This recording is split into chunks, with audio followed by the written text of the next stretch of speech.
और खबर प्रयागराज से, धनंजय सिंह को इलाहाबाद हाईकोर्ट से बड़ा झटका लगा है। धनंजय सिंह की 7 साल की सजा पर रोक नहीं। हाईकोर्ट ने धनंजय सिंह की अपील खारिज की। 7 साल की सजा के खिलाफ अपील खारिज की। एमपी एमएलए कोर्ट के फैसले को बरकरार रखा गया और अब चुनाव नहीं लड़ पाएंगे धनंजय सिंह। ये बड़ी खबर इस वक्त। तो प्रयागराज से ये बड़ी खबर है। धनंजय सिंह को इलाहाबाद हाईकोर्ट से झटका लगा है। धनंजय सिंह की 7 साल की सजा पर और रोक नहीं लगाई गई कोर्ट द्वारा। हाईकोर्ट ने धनंजय सिंह की अपील को खारिज किया और अब 7 साल की सजा के खिलाफ जो अपील थी उसको कोर्ट ने खारिज किया है।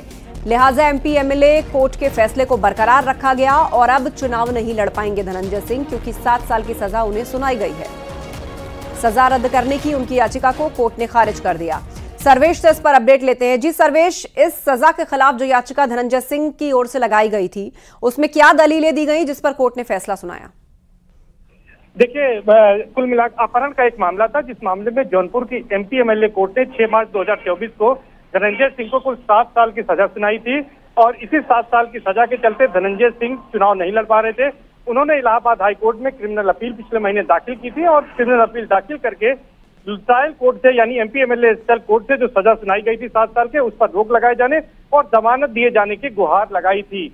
लेकिन इस याचिका पर लंबी चली सुनवाई के बाद 25 अप्रैल को कोर्ट ने फैसला सुरक्षित कर लिया था और आज जस्टिस संजय कुमार सिंह की सिंगल बेंच ने फैसला सुनाया है।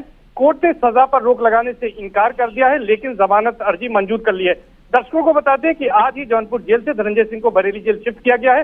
कोर्ट के इस आदेश का मतलब यह है कि धनंजय सिंह जेल से रिहा हो सकते हैं, लेकिन वो चुनाव नहीं लड़ पाएंगे, क्योंकि पीपल्स रिप्रेजेंटेटिव एक्ट के तहत 2 साल से ज्यादा अगर किसी को सजा होती है तो वो चुनाव नहीं लड़ सकता है। तो यानी धनंजय सिंह जेल से बाहर जरूर आ जाएंगे, लेकिन चुनाव लड़ने का उनका जो सपना है वो पूरा नहीं होगा। हालांकि इस बात की आशंका धनंजय सिंह को पहले ही थी और यही वजह है कि बसपा से उन्होंने अपनी पत्नी श्रीकला रेड्डी को चुनाव मैदान में उतारा है।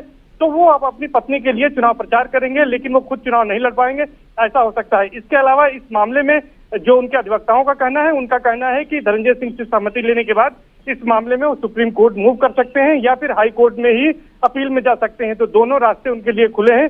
तो कुल मिलाकर धनंजय सिंह को आज फौरी राहत मिली है, जहां एक तरफ उनकी जमानत अर्जी मंजूर हो गई है, वहीं दूसरी तरफ उनकी सजा पर रोक नहीं लगाई है। तो कोर्ट ने एक तरह से झटका भी दिया है और दूसरी तरफ फौरी राहत देते हुए जमानत अर्जी मंजूर कर ली है, जिसके बाद अब जल्द ही कोर्ट से ऑर्डर की सर्टिफाइड कॉपी आने के बाद जेल पहुंचने के बाद परवाना उनकी रिहाई संभव है। जी, आप नजर बनाए रखिए। जानकारी के लिए शुक्रिया आपका सर्वेश।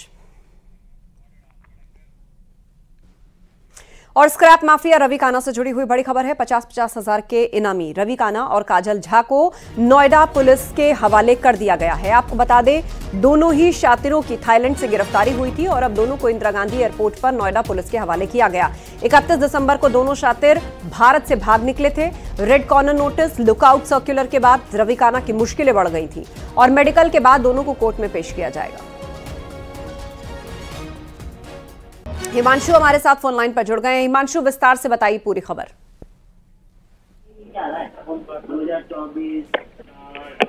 आप तक आवाज पहुंच रही है हिमांशु? जी, विस्तार से बताइए पूरी खबर।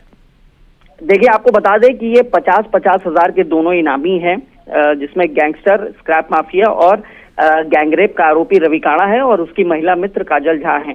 ये 2 महीने से ज्यादा वक्त से ये फरार थे और क्योंकि गौतम बुद्ध नगर पुलिस कमिश्नरेट की तरफ से लगातार इंटरपोल से पत्राचार किया जा रहा था, red corner notice, lookout notice सब जारी कर रखा था। इसी के चलते इसका वीजा एक्सटेंशन नहीं हो पा रहा था और ये उस जाल में फंसा, वीजा एक्सटेंशन नहीं हुआ। फिर थाईलैंड की पुलिस ने इसे गिरफ्तार किया और अब नोएडा पुलिस को इसे सुपुर्द कर दिया गया है। दोनों को गिरफ्तार कर लिया गया है। 20 से ज्यादा मुकदमे रवि काना के खिलाफ दर्ज हैं, जिसमें एक्सटॉर्शन, स्क्रैप माफिया, 420C और तमाम बड़ी धाराओं में मुकदमे दर्ज है। गैंगस्टर में ये वांछित था। 16 लोगों के खिलाफ जो है गैंगस्टर का एक्ट के तहत मुकदमा लिखा गया था। 120 करोड़ रुपए से ज्यादा की संपत्ति अब तक गौतम बुद्ध नगर पुलिस कमिश्नरेट कुर्क कर चुकी है। लिहाजा इसके नेक्सस को और आर्थिक रूप से कमर तोड़ने के लिहाज से ये कार्रवाई की गई है। अब इनको गिरफ्तार कर लिया गया है, इनको मेडिकल के लिए भेजा गया और अब रिमांड मजिस्ट्रेट के सामने पेश करेंगे। माना जा रहा है कि इसमें कई बड़े लोगों के नाम हैं, जिसमें अधिकारी भी शामिल हैं, जिसमें पत्रकार भी शामिल हैं, जिसमें पुलिस के कर्मी भी शामिल हैं और कुछ पॉलिटिशियंस के नाम भी सामने आए हैं। लिहाजा अब उसी को लेकर इंटेरोगेशन की जाएगी। पुलिस रिमांड की डिमांड कर रही है और उसके बाद इन तमाम सवालों के जवाब ढूंढे जाएंगे, तफ्तीश आगे बढ़ेगी। जानकारी के लिए शुक्रिया हिमांशु।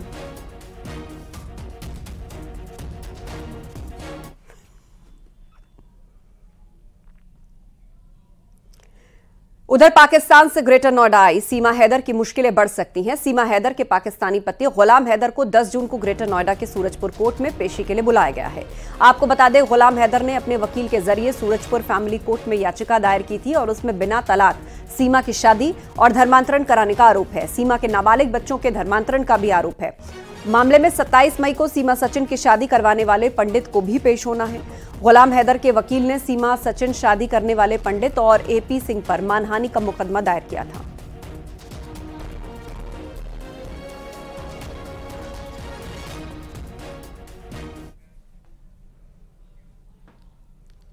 और खबर कानपुर से, इरफान सोलंकी और उसके गुर्गों पर एक्शन जारी है और अब इरफान के गुर्गे शौकत की खोली हिस्ट्री शीट।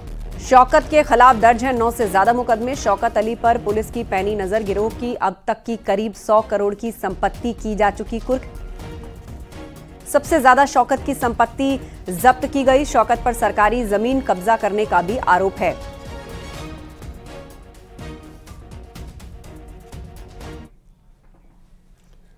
केंद्रीय मंत्री स्मृति ईरानी ने एक बार फिर राहुल गांधी पर आरोप लगाया है। राहुल गांधी पिछले चुनाव में आलू से सोना बनाने वाली मशीन लाने के लिए बोले थे, तो इस चुनाव में फटाफट गरीबी हटा रहे हैं। अब वायनाड का चुनाव हो गया तो अमेठी आएंगे। राम का निमंत्रण ठुकराने वाले अब मंदिर जाएंगे, क्योंकि अब वोट की बात है। लेकिन जो राम का नहीं वो किसी के काम का नहीं। यह हमला स्मृति ईरानी ने राहुल गांधी पर बोला।